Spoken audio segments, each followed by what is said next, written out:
What is it? The Shakti soft. Oh.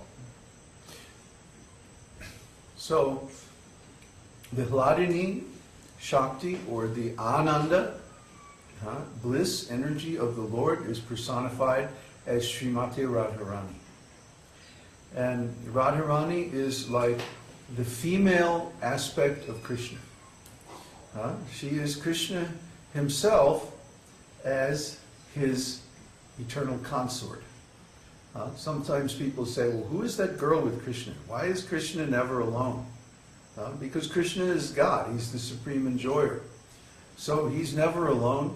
He's always accompanied by his various potencies and his eternal associates. And the chief of those is Śrīmatī Rādhārāṇī.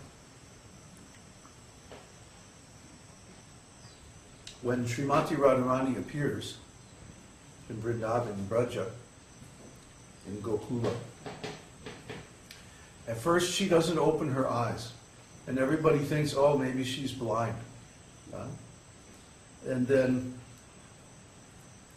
after 2 weeks or so, Krishna comes to visit. And of course, Krishna is still a little baby at this time too, just a few weeks old.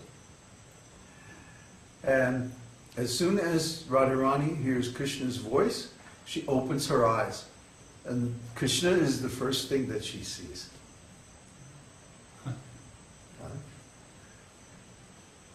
So this is Radha. She only wants to see Krishna. She doesn't want to see anything else.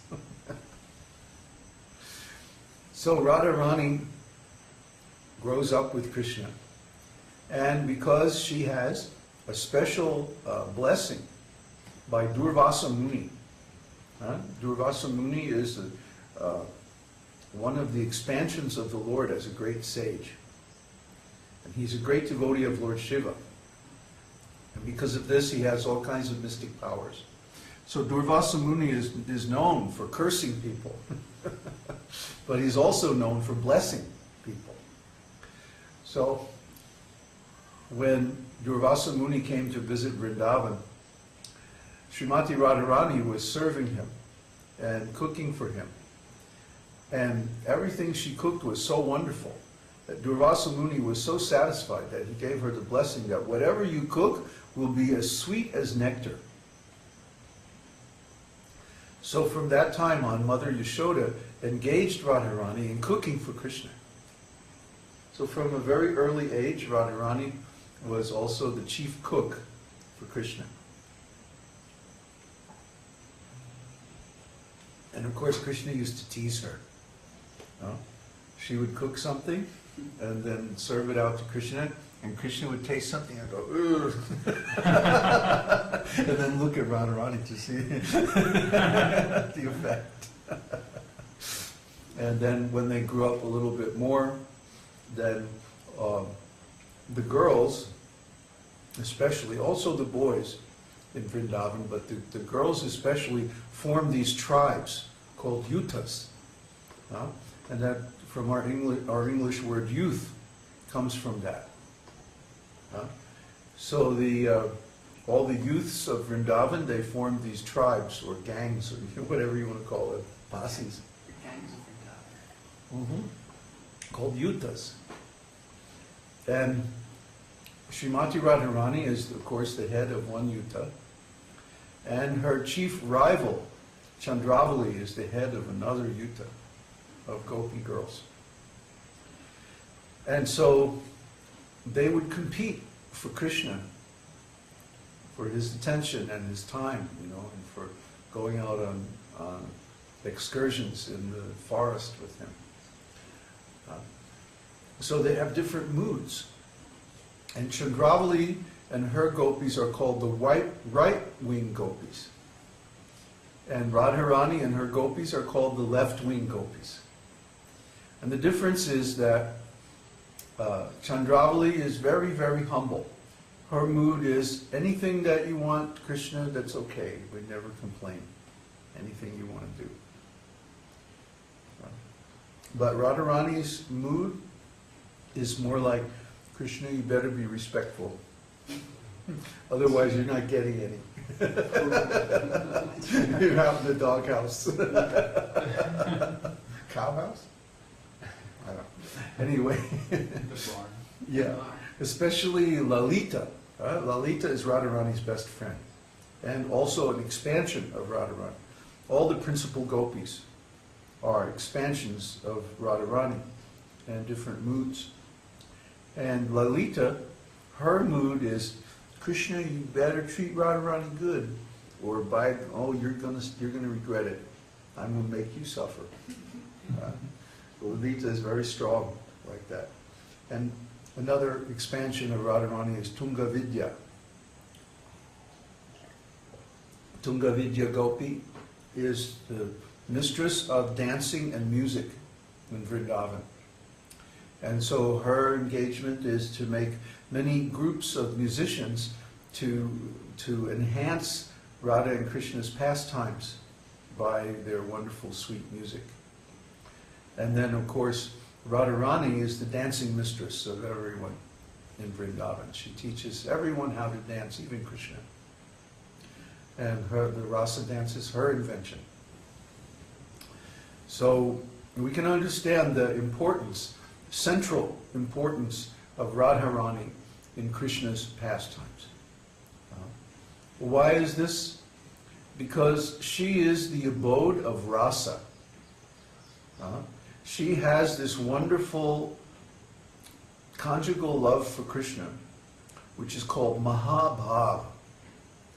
Bhava means a mood, or actually, in a deeper sense, it means a state of being. A state of being, a state of consciousness. And Mahabhava means it's like the combination of all moods together in one mood. So Radharani's activities are sometimes so ecstatic that she goes from one mood to another, unpredictably. And sometimes she'll be with Krishna, but she won't even see Krishna, and she'll think that Krishna is far away. And she'll start to lament, where is Krishna? And Krishna's going, I'm right here. And sometimes she'll be separated from Krishna, but then she'll see Krishna in the form of a tamal tree, a black tree, that grows in Vrindavan. Or she'll see different animals as messengers from Krishna. And there's a famous example when Uddhava was visiting Vrindavan, trying to help the gopis deal with their separation from Krishna. Krishna was in Dwarka.